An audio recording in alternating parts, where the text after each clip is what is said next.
నమస్తే, నా పేరు గౌరీప్రియ మైలవరపు. నేను న్యూట్రిషనిస్ట్ని. జనరల్గా గట్ హెల్త్ ఇప్పుడు చాలా పెద్ద టాపిక్ అయిపోయిందండి. ఎందుకంటే గట్ హెల్త్ చాలామందికి ఇప్పుడు కొంచెం సరిగ్గా ఉండట్లేదు అండ్ దానివల్ల కూడా ఎన్నో ప్రాబ్లమ్స్ వస్తూ ఉంటాయి. ఎందుకు అంటే ఇప్పుడు మనం తినేదంతా కూడా న్యూట్రిషన్ ఏదైతే ఫస్ట్ డైజెషన్ అనేది మనకి మౌత్లో స్టార్ట్ అవుతుంది. తర్వాత త్రూ అవుట్ ద ప్రాసెస్ అంతా కూడా న్యూట్రియంట్స్ ఏంటంటే అబ్జార్బ్ అవుతూ ఉంటాయి. ఇంటెస్టైన్స్ రీచ్ అయినప్పుడు ఏంటంటే మిగతా ఏవైతే అబ్జార్ప్షన్ ఉంటుందో న్యూట్రియంట్స్వి అక్కడ ఎక్కువగా అవుతూ ఉంటాయి. ఎక్కడైనా చిన్న ప్రాబ్లం ఉన్నా కూడా గట్లో ఈ న్యూట్రియంట్స్ అవ్వదు. సో దానివల్ల ఏమవుతుంది, మనం సరిగ్గా తినలేము, చాలా డిస్టర్బెన్సెస్ వస్తూ ఉంటాయి. సరిగ్గా తినకపోయినా కూడా మళ్ళీ ప్రాబ్లమ్స్ వస్తూ ఉంటాయి. న్యూట్రియంట్స్ అబ్జార్ప్షన్ లేకపోతే హెయిర్ లాస్ వస్తూ ఉంటుంది, స్కిన్లో చేంజెస్ వస్తూ ఉంటుంది, ఒక డిప్రెషన్ స్టేట్లోకి వెళ్ళిపోయే అవకాశం కూడా ఉంటుంది గట్ హెల్త్ వల్ల. అందుకనే గట్ హెల్త్ అనేది చాలా అవసరం. ఇప్పుడు మన గట్ లైనింగ్ ఎలా ఉంటుందంటే ఇప్పుడు మస్లిన్ క్లాత్ అంత సాఫ్ట్గా ఉంటుందన్నమాట. అందుకనే మనం చాలా జాగ్రత్తగా ఒకవేళ గట్ ప్రాబ్లం ఉన్నప్పుడు చాలా జాగ్రత్తగా ఫుడ్స్ తీసుకోవాలి.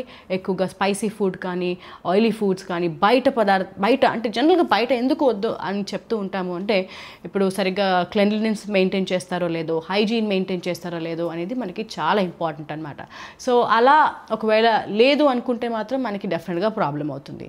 అండ్ ఇప్పుడు మేజర్గా కన్సర్న్ అయ్యేది గట్ హెల్త్ గురించి ఏంటి అంటే స్ట్రెస్ అనేది చాలామందికి చాలా ఎక్కువగా ఉంటుంది ఇప్పుడు. సో స్ట్రెస్ గురించి అందరూ కూడా చాలా జాగ్రత్తగా ఎక్సర్సైజ్ చేయడం కానీ, మెడిటేషన్ చేయడం కానీ, లేకపోతే మన ఫేవరెట్ థింగ్స్ ఏవైతే ఉంటాయో చేయడం కానీ మనం చేస్తూ ఉండాలి.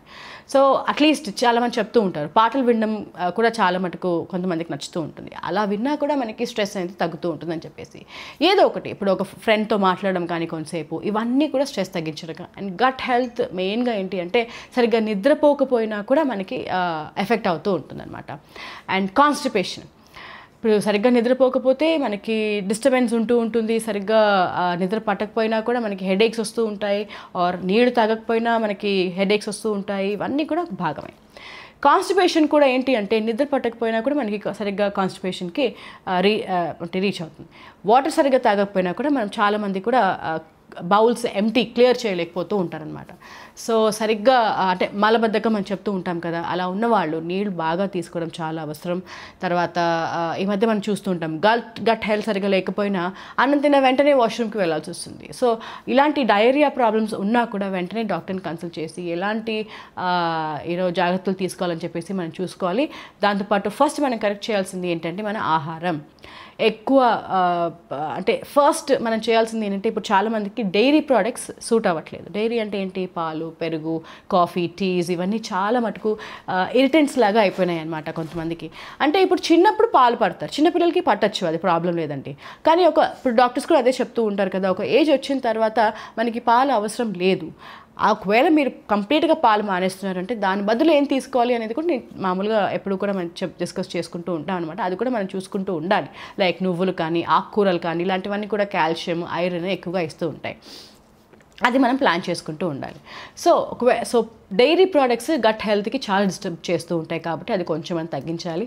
సో చీజ్, నెయ్యి, తర్వాత ఏదైతే పాలు, పెరుగు ఇవన్నీ చెప్పాము, ఇవన్నీ కొంచెం తగ్గించేస్తూ ఉండాలి. వీటి ఆప్షన్స్ ఏంటి, దీని బదులు ఏం తీసుకోవచ్చు. ఇప్పుడు మీరు కాఫీ, టీ ఎంటీ స్టమక్లో కాకుండా హెల్తీగా మీరు తీసుకోవాలనుకుంటున్నారు అనుకోండి, బాదం పాలు వాడుతున్నారు చాలామంది, కొబ్బరి పాలు వాడుతున్నారు చాలామంది. కాఫీ లేకుండా అసలు మన డేనే స్టార్ట్ అవ్వదు అనుకున్నప్పుడు ఇలాంటి ఆప్షన్స్ చూస్ చేసుకోండి. ఎస్పెషల్లీ గట్ హెల్త్ ప్రాబ్లం ఉన్నవాళ్ళు కంపల్సరిగా ఇలాంటి చేంజెస్ చేసుకుంటేనే అట్లీస్ట్ ఒక 3 months వరకు మనం ఇలా ఫాలో అవుతేనే మనకేంటంటే కొంచెం బెటర్గా ఉంటుంది అండ్ కొంచెం ఆ గట్ ప్రాబ్లం అనేది తీరుతుందనమాట. లేదంటే ఇది కంటిన్యూ అవుతూనే ఉంటుందండి. సో అందుకనే మనం కొంచెం తగ్గించుకోవడానికి ఒక 3 months వరకు మనం కొంచెం ఇలా డైరీ తగ్గించేసేసి ఇలాంటి డిఫరెంట్ ఆప్షన్స్ మనం వాడుకోవచ్చు. ఇప్పుడు పన్నీర్ చాలామంది నచ్చుతూ ఉంటుంది. పన్నీర్ బదులు మనకు సోయా పన్నీర్ అంటే టోఫు మనకి అవైలబుల్గా ఉంటుంది కాబట్టి టోఫు మీరు చక్కగా తీసుకోవచ్చు. టోఫు తీసుకున్నా కూడా ఏంటి మనకి ప్రోటీన్స్ వస్తాయి, మనకి దాంతోపాటు ఇంకా చాలా హెల్దీ న్యూట్రియంట్స్ కూడా వస్తాయి అండ్ అందరూ కూడా తీసుకోవచ్చు, ఏ ప్రాబ్లం లేదు. థైరాయిడ్ ఉన్నవాళ్ళు అన్కంట్రోలబుల్ ఉంది, చాలా ఎక్కువగా ఉంది అనుకుంటే మాత్రం కొంచెం తగ్గించి వాడితే సరిపోతుంది. సో అలా మనము చేంజ్ చేసుకుంటూ ఉండాలి. ఇంకొకటి ఏంటి అంటే బాగా స్పైసీ ఫుడ్, పచ్చిమిరపకాయ, కొన్ని అంటే ఇండివిజువల్గా ఏంటి అంటే కొంతమందికి కొన్ని పడకుండా ఉంటాయి, అది మనం చూసుకోవాలి. సో మన గట్కి మనకి ఏది సరిపోదు, ఏది సూట్ అవ్వదు అనేది మనం గమనిస్తూ ఉండాలన్నమాట. ఏది తింటే మనకి ఆ ట్రిగర్ అవుతుంది ఆ ప్రాబ్లం అనేది మనం చూసుకుంటూ ఉన్నాము అంటేనే మనకు ఆ ప్రాబ్లం నుంచి విముక్తి వస్తుంది. సో అలా మనము పచ్చిమిరపకాయ కానీ లేకపోతే స్పైసీ ఫుడ్ కానీ అలా మనం తగ్గించేస్తూ ఉంటే చాలా మంచిది. స్పైసీ ఫుడ్, ఆయిలీ ఫుడ్, తర్వాత డైరీ ప్రోడక్ట్స్ తగ్గించేసేయండి, స్ట్రెస్ తగ్గించుకోండి, స్లీప్ అంటే నిద్ర కూడా 5 to 6 hours of deep sleep కరెక్ట్గా ఉంటేనే చాలా మంచిది. ఇవన్నీ ఫ్యాక్టర్స్ కలిపితేనే మనకి గట్ హెల్త్ చక్కగా ఉంటుందన్నమాట. ఏది తినాలి అంటే హెల్తీగా, టేస్టీగా, చక్కగా కొంచెం కారం తక్కువ ఉన్న ఫుడ్స్, ఆయిల్ తక్కువ ఉన్న ఫుడ్స్ తీసుకుంటే గట్ హెల్త్కి కూడా చాలా మంచిది. Thank you.